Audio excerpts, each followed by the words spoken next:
What's up mga kabransis? Mga kabransis, Itanabas Channel mga kabransis. Good morning sa lahat ng mga kapatiran natin, sa lahat ng sumampalataya ng ating Panginoong Hesus, sumampalataya sa banal na kasulatan, which is the Bible, sumampalataya sa Diyos na Ama, sa ating Panginoong Hesukristo. Mga brothers and sisters, no, to God all be the glory. Purihin na Diyos, purihin si Jesus, dakilain ng Diyos, dakilain si Jesus na tagapagligtas sa ating mga kaluluwa. Praise the Lord. Hallelujah. Purihin ang Panginoon. Hallelujah mga kabradsis, no? Now, dito po mga kabradsis, mayroon na naman tayo ngayong pag-usapan, no? Patungkol talaga lahat ito sa ating Diyos na buhay, kung ano talaga ang Diyos, no? Ito po ang kailangan natin po na marinig ngayon, no? Dahil maraming mga tao talaga na tumatanda na sila, no? Umabot na sila ng medyo mahabang mga taon sa kanilang pong paglalakbay sa mundo ng mga tao. Matagal na silang namumuhay, no, bilang tao dito po at nananatili pang buhay hanggang ngayon at sila po'y tumatanda, ngunit hindi po nila kabisado talaga kung ano talaga ang Diyos, kung ano talaga ang Panginoon, dahil hindi nila alam itong Diyos talaga, no, na Diyos na naglalang, no, sa lahat ng bagay, no. Ito po ang dapat kailangang malalaman sa lahat ng tao, ngunit sa tingin natin at sa akin pong palagay, mga sa 100%, maybe mga nasa 80% ang hindi alam at hindi kabisado kung ano talaga ang Diyos. What is God, no? Now mga kabransis, brother and sisters, before we start mga brother and sisters, no, ito po, no, alam ko naman at alam naman natin na tayo po'y naniniwala, no, na kumbaga sasabihin natin na kilala na po natin ang Diyos, no? Kilala natin ang Diyos. Tayong lahat ng mga tao, no, kung kahit sinong taong lapitan mo at tanungin, kilala mo ba ang Diyos? Talagang magsabi yun na kilala niya ang Diyos, no?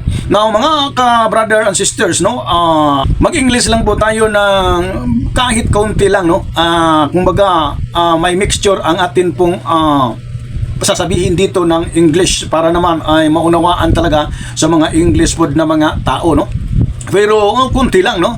Dahil may mga tao talagang English, kahit nga ang mga estudyante natin ngayon hindi na talagang makaintindi sa mga malalalim na mga Tagalog, no? Hindi nila maunawaan. Ngunit sa English talaga, ito po'y talagang sinasanay nila. Kaya mas nakaunawa po sila sa pagsasalita ng English. Kaya mag-English lang po tayo ng kaunti, no? But our English, mga brother and sisters, no, not solid, no, but a mixture of Cebuano or Tagalog dialect, or either Cebuano, hindi tayo magsisibuano, no. Now and then pagkatandaan natin mga brother and sisters, all of us here in this world know God, kung sino talaga o ano talaga ang Diyos, mga kabradsis. Question mga kabradsis, what do you know about God, or ano ba talaga ang nakikilala mo sa Diyos, o ano ba talaga ang Diyos, no? Ano ba talaga siya? Ano bang part na nakilala mo ang Diyos, o ano ba talaga siya, no?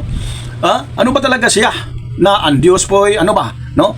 Ito po mga brother and sisters ang kasagutan kung ano talaga ang Diyos. Na ang Diyos po, God is the Creator.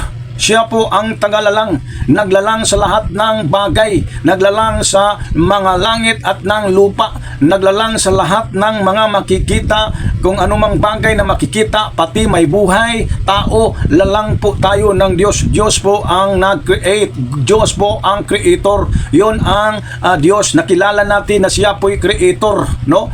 Ayon po sa the book of Genesis chapter 1, verse 1 up to 31, ayon po ang kasaysayan, yon po ang istorya kung gaano o kung paano ginawa ang Diyos, nilalang ang Diyos ang lahat ng bagay sa simula pa, no? Tapos mga brother and sisters, number 2, kung ano talaga ang Diyos. Number 2, siya po'y tinatawag all-powerful, or almighty, or almighty God, or omnipotent God. Ano ba tong all-powerful, or almighty God, or omnipotent God, no? Diyan po natin mababasa sa Revelation chapter 19 verse 6 na siya po'y omnipotent God, almighty God. Ang ibig sabihin, all-powerful. Siya lang ang makapangyarihan sa lahat. Walang makakapantay sa kanya. Kung mayroong mang kapangyarihan ang diablo, ito po'y pinagkaloob ng all-powerful, most powerful, na wala ng iba ang Diyos. Diyos talaga na walang kapantay na makapangyarihan sa lahat. Number 3, kung ano talaga ang Diyos or what is God? God, number 3, God is love, no? Or siya po talaga ay mapagmahal, maibigin. God is love, siya po'y mapagmahal na Diyos. Kaya ang Diyos po ay pag-ibig. God is love. Sa 1 John chapter 4 verse 8, ito po'y patunay na siya po talaga ay pag-ibig. Ibig sabihin, pag sinasabing God is love, talagang mamahalin kanya. Mamahalin po tayo ng Diyos dahil God is love. Number 4, mga brother and sisters, what is God? God is merciful. Siya po'y mahabagin. Siya po'y maawain. Sa Luke chapter 6 verse 36, talagang pinahayag ng ating Panginoong Jesus. Jesus said, just as your Father is merciful, you must be merciful because our God the Father is merciful. So mahabagin ang Diyos, maawain ang Diyos. Yun ang Diyos talaga, mahabagin, mahabag, no? Talagang walang makapantay sa kaniyang habag at awa para sa tao, no? And number 5, mga brother and sisters, kung ano talaga ang Diyos, ay siya po'y katulong, helper po siya. No, ayon po sa Hebrews 13 verse 5, God say He will never leave us nor forsake us. Pagkatandaan natin, hindi po tayo niya iiwan ni pababayaan. Sabi ng Biblia, ang Diyos po ay nagsabi na hindi po tayo iiwan ni pababayaan. And verse 6, the Lord is my helper, I never afraid. Ang Panginoon po, ang Diyos po ay aking pong katulong. Ngunit therefore, hindi ako matatakot. Helper ang Diyos. Kung kayo po'y mayroong trabaho na may mabibigat, kung kayo po'y may mga trabaho na mahihirap gawin, pag mayroong kang helper, talagang talagang magagawa ninyo dahil mayroong kang katulong, mayroong kang helper, no? Pag mayroong kang helper, magaan na yung mga gawain ng bahay, magawain ng ginagawa mong mahirap dahil may helper. Ganon ang Diyos, no? Ginawa nating helper ang Diyos sa lahat ng anggulo sa buhay natin. Helper ang Diyos. Tapos number 6, ang Diyos po ay siya po'y healer, no? Siya po'y manggagamot talaga ang Diyos. Ayun po sa Psalm 103 verse 2 to 3, talagang malinaw dyan, God heals all our disease. Diyos po ang nag-aayos sa tanan natong mga karamdaman, mga sakit. Healer po ang Diyos. Siya po'y best doctor. Siya po'y manggagamot. Healer po ang Diyos. Tapos ang Diyos po ay number 7, ang Diyos po'y tinatawag Savior, tagapagligtas or rescuer. I-rescue po tayo ng Diyos. Ano nasabi dito sa Isaiah chapter 59 verse 1? Ang sabi ng 59 verse 1 sa Isaiah, surely the arm of the Lord is not too short to save, nor his ear too dull to hear. Mga brother and sisters, ang kamay daw ng Panginoon hindi po maiksi para hindi tayo niya maligtas, at ang kaniya pong tainga ay hindi po bingi para hindi siya makarinig, mga brother and sisters. Tapos mga brother and sisters, I think pang-walo, ang Diyos po talaga, kung sino po ang Diyos ay protector. Siya po'y taga-ingat, no? Pinoprotektahan po ang tao. Pinoprotektahan po tayo. Maayon po sa the book of Psalm, versikulo 18 verse 2. Anong sabi? The Lord is my protector. Yun ang sabi ni King David. Ang Panginoon daw ang kaniyang protector. Ang Panginoon daw ang kaniyang taga-protekta, no? Tapos ito pong number 10 yata, number 9, no? Ang Diyos, kung ano talaga ang Diyos po ay tinatawag shepherd, no? Ano ba tong shepherd?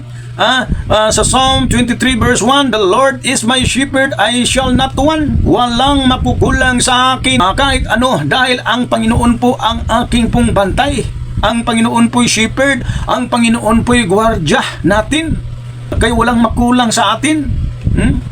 I shall not want, we shall not want. Pag ang Diyos po'y atin pong gwardya, siya po ang nagbantay sa atin. Gwardyado po tayo ng Panginoong Diyos.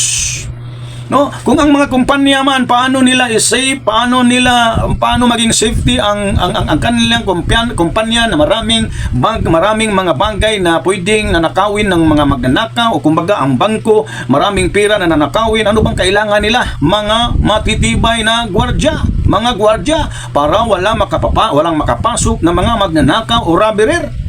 Yun ang ating Diyos na buhay. Ang Diyos po'y gwardya natin, kaya walang makapinsala sa atin dahil gwardyado tayo ng Diyos. Number 10. Dito lang po, number 10 lang po tayo mga brother and sisters, no? Ang Diyos po mga brother and sisters ay nothing is impossible. Walang imposible sa Diyos.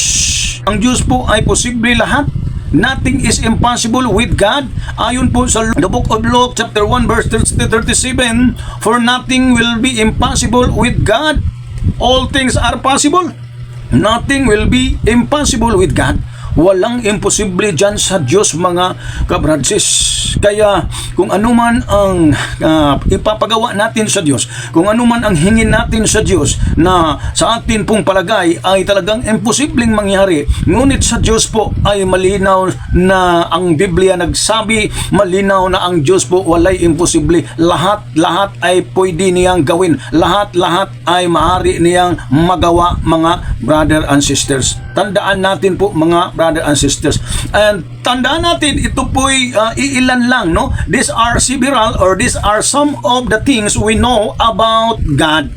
Ito lang po ang iilan lang na mga bagay na nakikilala natin kung ang patungkol po sa Diyos. Now, ito pong mga bagay na to, o ito pong mga salita natin pong narinig, nag-introduce po kung ano talaga ang Diyos, no? Ito pong mga banggit ko na may mga passage sa kasulatan na dito po nato mababasa kung ano talaga ang Diyos, no? Itong mga salita na to ay nag-i-introduce po ito kung ano talaga ang Diyos, kung ano siya, kung ano ang quality niya, kung ano talaga ang Diyos. Kung ano talaga yung mga salita na atin pong narinig, na ito po'y salita ng Diyos, ito po'y galing sa kaniyang salita, itong Biblia, ito pong word na to, mga kabradsis, pagkatandaan natin, ito po'y hindi na po ito mawawala, hindi na po ito maaalis, ito po'y mananatili, so walang hangganan po itong salita ng Diyos mga brother and sisters. Ang pagkasabi po dito ng Panginoong Hesus dito po sa Matthew 24 versikulo 35, ito po'y napakalinaw. Mismo ang Panginoong Hesus ang nasabi niya mga kabradsis na mawawala ang langit at ang lupa, ngunit ang mga salita ko'y hindi magkakabula. Pagkatandaan po natin mga brothers and sisters, kung mawawala man ang langit at ang lupa, ngunit ang salita daw ng Panginoon ay hindi po daw magkakabula. Meaning, hindi talaga mawawala ang salita ng Diyos. Ito po'y walang hangganan. Hindi po ito madelete, hindi po ito magkakabula ang salita ng Diyos. Kaya ito pong naririnig natin kung ano ang Diyos na galing ito po sa salita ng Diyos, ito po'y mananatili hanggang magpakailanman, wala pong katapusan. Kung ganun talaga ang design sa Diyos, kung ano talaga ang Diyos, yun na nga siya, yun na ang Diyos mga brother and sisters, no? Yun kailangang maintindihan natin dyan, no? Sa English po dito sa Matthew 24 verse 35 states, heaven and earth will pass away, but my words will never pass away. Heaven and earth will pass away, but my words will never pass away. Yun ang pagkasabi po sa English mga brother and sisters. Mawawala man, madidelete man ang langit at ang lupa na tinatayuan natin, lupa na dito po tayo namumuhay, lupa na dito po tayo nagninegosyo, nagtatrabaho, mawawala ito lahat. Ngunit ang salita ng Diyos, no? Yun po nalalaman kung ano ang Diyos dahil sa kanyang salita. Ang salita ng Diyos ay hindi talaga mawawala, magpakailanman hanggang kailan, walang katapusan. Ang salita ng Diyos will never pass away. Yun ang sabi ng Panginoong Hesus. So mga brother and sisters, the quality of position of God, mga brother and sisters, ito po'y nagbibigay, no? Nagbibigay sa atin po ito ng malaking percentage. Hindi po talaga tayong umayaw sa mga bagay na atin pong kinatatakutan sa karamihan, na hindi talaga natin iniisip na darating, no? Talagang ito po ang mangyari mga brother and sisters. So diyan na lang po tayo mga brother and sisters. So ito pong mga salita natin pong narinig patungkol sa Diyos na mga passage sa scripture na nagpakilala, na nag-introduce kung gaano ka lupit, gaano ka wonderful ang Diyos, gaano siya ka, kung ano talaga nag-introduce sa atin kung ano talaga siya, no? Hindi na po ito mawawala. Yun na talaga ang Diyos. Kailangan pong maniwala po tayo diyan. So mga brother and sisters, sana no at may natutunan po tayo at naunawaan po natin na kung ano talaga ang Diyos, no, dapat nating makilala dahil napakaraming tao sa mundo ngunit hindi po ito kilala nila ang Diyos kung ano talaga ang Diyos, kung ano talaga ang Diyos, kung ano siya, no, dahil karamihan talaga sa mga tao sa mundo ay hindi talaga nagbabasa ng kasulatan ng Biblia, ng banal kasulatan ng Diyos, which is the Bible. Dito lang sa Biblia natin masumpungan na ang Biblia ay magpapakilala kung ano talaga ang Diyos. No? So dito na lang po tayo. God bless everyone. To God all be the glory. Magpalain nawa kayo ng Diyos. At huwag ninyong kalimutan, ang Diyos po'y dakilain. To God all be the glory. God bless.